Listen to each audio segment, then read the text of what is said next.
Omusuubuzi amanyiddwa nga SK Mbuga ali mu kujjanjabwa biwundu mu Nakasero Hospital oluvannyuma lw'okufuna akabenje akawungeezi k'eggulo e Buziga.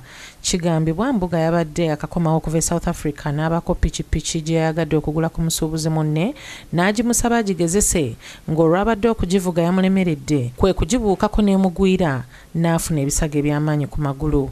Mu bwangu yaddusiddwa e Nakasero Hospital gye yasuze paka nakati ng'ab'enganda bagamba nti ssaawa yonna ajja kuba bulungi olw'obujjanjabi bw'atandise okufuna.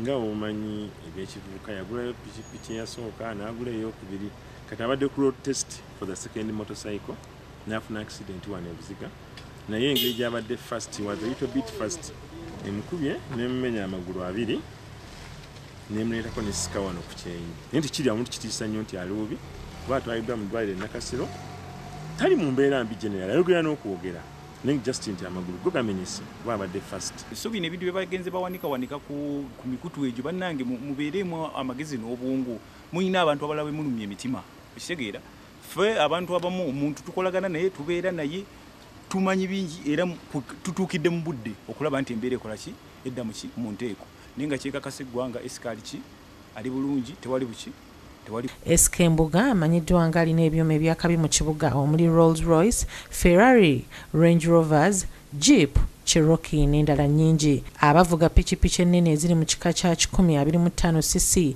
bafuna obubenje naye ate ye Mbuga gye yabadde avuga ekubisaamu bodaboda 7. Ayagadde okubukako ng'okwetaasa piki n'emugwira amagulu gakutuse ne ekirungi tegakutuse nti gakutukidde mu joint bwe gakutukidde gayunga mangu kitegeera gakutukidde mu bisambi muno naye nga ekisoboka kyonna kikolebwa okulaba nga embeera eri bulungi. Accident ebaddewo wamu ng'agamba afudde tannafa ne tuvuga okusinziira etubadde ne tujja wano ku ddwaliro Nakasero Hospital tukakasa ekituufu ne tuukawo ng'amenyesa amagulu abiri gonna kyensembyewo okulaba oluyize ne bagoba abantu okuyingira munda ne bateekawo ne poliisi ku mulyango.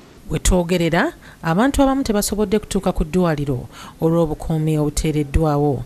Ebisingawo ku bino tujja kuba tubikuwa mu mawulire gaffe agabuutikidde. Obedi Lutale yakusakidde eggulire lino Crabkedde TV.